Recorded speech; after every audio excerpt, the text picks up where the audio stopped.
Hi, my name is Maria, and I have this free training for you called Three Powerful Steps to Find Your Passion and Work You Love. So, this is a topic very dear to my heart. So I hope you're going to enjoy it. I'm just going to flip my screen here. Yes, so let's dive into the presentation. So, my promise to you is to show you three powerful steps on how to find your passion and work you love, even if you don't think it's possible. Because in fact, I've gone from feeling like I have no passions and not knowing my purpose to having multiple passions. And now I'm building a business and creating a life around them. And this is our agenda for today. So first, we're going to talk about simple secret to finding your passion. So here I'm going to reveal that one shift that can help you to find your passion or passions, because once you know this, you'll be able to find more than one. Then we're going to go into how to find purpose and meaning in what you do and what makes up that difference between those that wake up excited on Monday mornings and those that don't. And this isn't something that happens by accident. There's actually a way to make sure that you only do things that brings purpose and meaning. And the third topic is the quick trick to knowing what you want in life. And there's actually a very quick and easy way to know what you want, and that's what I'm going to reveal here. So you definitely want to stay until the end of the training because I've saved the best for last. Before we jump in though, I just wanted to share this quote that I really love. It's from Bob Moawad, and it says, "The best day of your life is the one on which you decide your life is your own. No apologies or excuses, no one to lean on, rely on, or blame. The gift is yours. It's an amazing journey, and you alone are responsible for the quality of it. This is the day your life really begins." But first, let me just introduce myself very briefly. So my name is Maria Stenwinkel, and I'm from Stockholm, Sweden. And I'm the founder of the blog Fabulous Mondays, which focuses on helping people to find and do work that they love. And it's an amazing community. If you haven't, if you're not part of it, then go there and subscribe. And I'm also a yoga teacher and addicted to dances like bachata and salsa. So this is the site Fabulous Mondays, and I've also been published on sites like Huffington Post, Mind Body Green, and Interviewed in Elle. And I'm also doing workshops for companies within personal development. So I just wanted to ask you, how many times have you heard this advice? Just follow your passion. I mean, I heard this so many times and I got so frustrated because I didn't know what my passion was. I mean, if I would have known, I would have already followed it by now. Maybe you feel the same. But did you know this? That data, and this is from a Stanford study, tells us that 80% of everyone can't identify a singular passion. And by that, I mean something that drives them, something that they can form their calling or work around. So when we give or get this advice, only 2 out of 10 people can actually act on it. So if you struggle to find a passion in which you can form a career around, you're far from alone.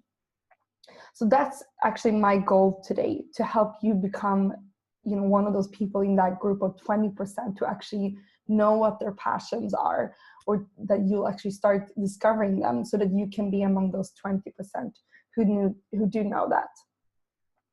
Also, 70% of all workers aren't engaged at their work. So these are numbers for US and Sweden, and globally that same number is 87%, meaning that only 13% out of everyone worldwide are engaged at their work. I mean, this is insane. And also we spend 55%, the majority of our wait time is spent at work. So if we're currently doing something that we don't like, we should really do everything we can to figure out what that is and then start moving in that direction. Because life is just way too short to spend, doing something that you don't love. So let's dive in. And the first topic is the simple secret to finding your passion. So we've all heard advice to follow our passion when it comes to determining our career path. And you've probably heard it over a dozen times in books, podcasts, and from successful people like Tony Robbins and Tim Ferriss. And personally, this advice used to stress me out because it made it even more clear to me that I wasn't a person who knew my passions. So how do you find your passion even if you don't think you have one? Well, first, we need to get clear about what a passion is.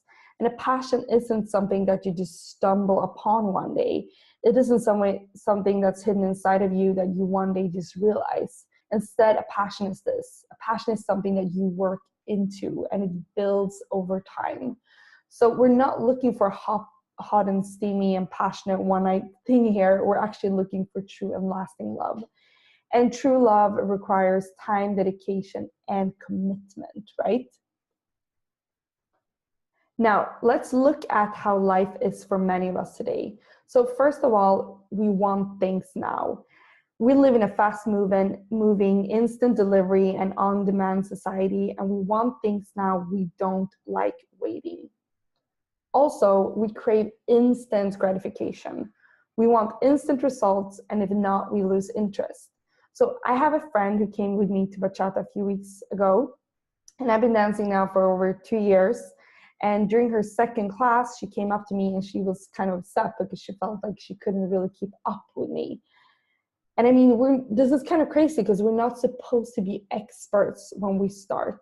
And this is the same, with babies. We don't look at babies and go like screaming at them, like, why aren't you, walking when they're starting to kind of crawl?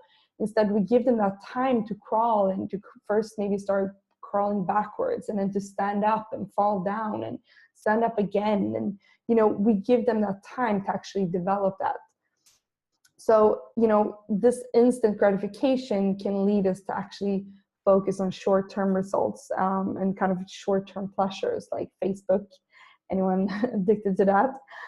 Instead of learning and developing a new skill or talent. And also, we're emotional creatures rationalizing our behavior. So we make choices based on emotion, and then we find a way to rationalize our decision. So we're driven by emotion, and that's why so many of us struggle with change, because change is scary. And that's also why we postpone and delay things. And, we come up like we want to change, and then fear comes up, and that's when we find reasons. Maybe we don't have enough time, maybe we don't have the finances, maybe, we're not in a place, maybe we should wait. That's kind of when we start rationalizing. And I just want to say that I'm super proud of you because you're actually being here today and you're not delaying, you're actually taking action. Because the bottom line is this: the life that we desire doesn't come to us by chance, it comes by choice. So even though we would love them to, our passions, we would love them to just kind of come falling down from the sky and just one day be revealed to us. And I'm saying this because this is what I used to actually believe. I was always waiting for that one day, somewhere in the future, when things would just kind of make sense and become very clear. And then I said, when that day comes, I will actually take action. But that day never came until I started to move and until I started making it a priority. So where do you start if you feel like maybe you don't have any clue where, about your passions? Where do you start?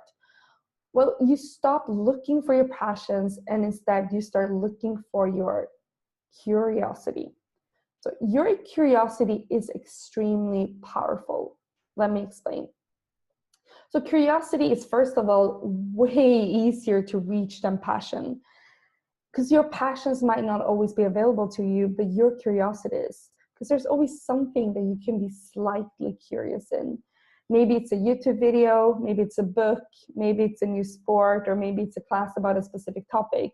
So all you need is a slight curiosity to explore and learn and investigate further. And curiosity, unlike passion, doesn't demand anything from you. All it wants is just to play and to see if, whatever is poking your attention, if this could be something to give more attention to. Also, curiosity doesn't put any pressure on you. There's no hidden agenda, like turning something into a job or risking everything, like quitting your job and then leaving everything behind to save kids in Africa. So in many ways, curiosity is the opposite to passion, but what it does is something magical. It actually leads you to your passion. And Elizabeth Gilbert, the author of Eat, Pray, Love, did an amazing talk on this. And she said, passion is a tower of flame, but curiosity is a tiny tap on the shoulder, a little whisper in the ear that says, hey, that's kind of interesting. So the trick is to see it as a scavenger hunt, where your curiosity gives you clues on what to follow. So just think about when you're looking for a treasure, because I assume you do that all the time, don't you?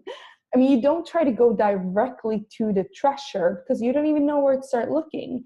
Instead, you start where you are and you start following the clues from where you are. And it's like following breadcrumbs. You know, you take one, you go for another, and maybe a door will open up, maybe it won't, but you just start following one after another. And this is exactly what I did when it came to my writing. I went from actually wanting to hide my text from the entire world because I was so ashamed of how I wrote, to starting a secret blog. I was just curious and I wanted to see, you know, someone else wanted to take part of what I had to share. And then I started to share what I wrote to friends and family. And eventually I started a blog and I started to publish on sites like Mind Body Green and Huffington Post. And it was the same thing with yoga. My curiosity led me to try a 10-minute online video because at that time going to class felt like too big of a step. So this led me to actually the Himalayas in India to become a yoga teacher. And today I'm leading classes in Stockholm. And the same thing with bachata and salsa. So I was in Dominican Republic and I got asked if I wanted to join a class because they were lacking girls. And I was a bit curious, so I joined. And today I love dancing. I love dance at home. I go to classes. And it's just kind of one of those things that makes me feel very alive and connected to my body.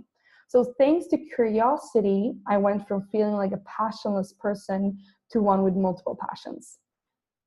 So to sum it up, stop looking for your passions and instead follow your curiosity. So moving on, the next part is about how to find purpose and meaning in what you do.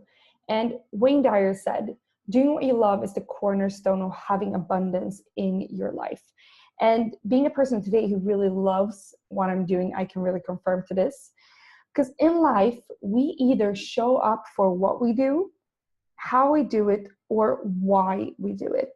So some people show up because of what they do, and their success could be measured by, you know, the number of clients that they call or how many products that they sell. Others show up by how they do it. So their success could be measured by things such as speed and efficiency or by their depth of their client relationships. The third and smallest group of people do things because of one or several reasons. They have a why. They have reasons, a cause that drives them, or a belief that inspires them. They're driven by purpose. To find work with purpose and meaning, we got to dig deeper and really connect with what we're doing, and more importantly, why we're doing it. Because why gives meaning and purpose. And I run Fabulous Mondays because I just love personal development. I love writing and I love connecting with people on a deeper level. And I also want to live a life based on freedom and flexibility. So these whys, they actually give me purpose and inspiration to continue. They give me meaning. So just think about it. Kids, they know this inherently. They always ask why to everything. You know, why should I finish my dinner? Why should I clean my room? And if they're not happy with the answer, they'll probably ask again. And I mean, this makes so much sense because if there's no great reason behind something, why even bother to do it? So finding your why to everything you're doing is essential to create a life filled with purpose and meaning. So focus not only on what you do, how you do it, but most importantly, why you do it. And if the why isn't strong enough, it's time to shift focus. So now you might think, you know, this is all great, Maria, but I still don't know what I want to be doing. So we're going to talk about this now, the quick trick to knowing what you want in life. So here's the thing. We're a problem-based society, and we tend to focus on problems instead of solutions, and on what we don't want instead of what we do want. But the solution is never where the problem is. These are two completely different things, and as long as we have our eyes focused on the problem, we'll never be able to see the solution. So you've had lots of experiences with what you don't want in life. And all of those contrasts have helped you to determine what you do want. So from that contrast comes clarity. And so basically, what you don't want tells you something about what you do want. So it's really about changing perspectives. So let me explain. If you're working with something right now that you're not completely satisfied with, then there are for sure aspects of that job that you don't like. Maybe it's that you have a boss that you're not getting along with, or you lack flexibility, you travel too much, or you find that job meaningless. But instead of focusing and holding your gaze on the negative things, ask yourself what this tells you. What have you learned from, your current experiences and past experiences that you've had? If you get pissed off by your manager and maybe, this manager doesn't really listen to you, then what does that tell you? That perhaps you want an inspiring and understanding manager, or maybe that you don't want to have a manager at all. Or if you don't like crunching numbers and looking at details, what does that tell you? That maybe you like working on things on a higher level and being less into details, or maybe that you like being way more creative. So from contrasts and negative experiences comes clues. So you haven't gone through all of those things for no reason. They're actually there to help you get even more clear. But our job from now on is not to just, stay stuck on all those things that you don't like, but instead of turning your focus towards the solution. So really shifting towards what that tells you. So many people wait their whole life to find what they want to be doing. And the problem with waiting is that you're not just withholding yourself from creating the life you want, you're also robbing others from taking part of your gifts, talents, and essentially your happiness. So we got to remember this, that the life that we desire doesn't come to us by chance. It really comes by choice. So we can either wait for what we want or we can create it. It's as simple as that. So waiting is passive, and it implies that something needs to happen externally in order for us to get what we want. Creating, on the other hand, is active, and it's within our control. And essentially, that's what it all comes down to, waiting or creating. And the choice is really up to you. If you need help to move forward, then get help, whether that's with me or someone else. Just make sure that you don't keep yourself stuck or wait around for things to change when they might never. I spent years trying to figure out what I want to work with. And it was just frustrating, stressful, and kind of heartbreaking not knowing my direction in life. Because I knew deep inside that I was capable of so much. Yet I felt that my skills, talents, and energy was just placed on things that I didn't really care about. So right now I have this offer of 20 minutes free breakthrough session. So basically that means that you and I, we get on Skype and we talk about your future. So I'm just going to try to help you get even more clear about what it is that you do want to do. So go below, click the button, and basically set up a time that works for you. And, if you're in a place where you feel like it's time to make a change and it's time to get that clarity and to really move forward, and I'm so happy to talk to you because I know what it feels like, and I also know how it's like on the other side, and I would just love to help you move forward in that direction. So click the button below, and if you have any questions, you can just shoot me an email at hello@fabulousmondays.com. Otherwise, I just want to thank you for taking this time and to listen to this free training. Bye.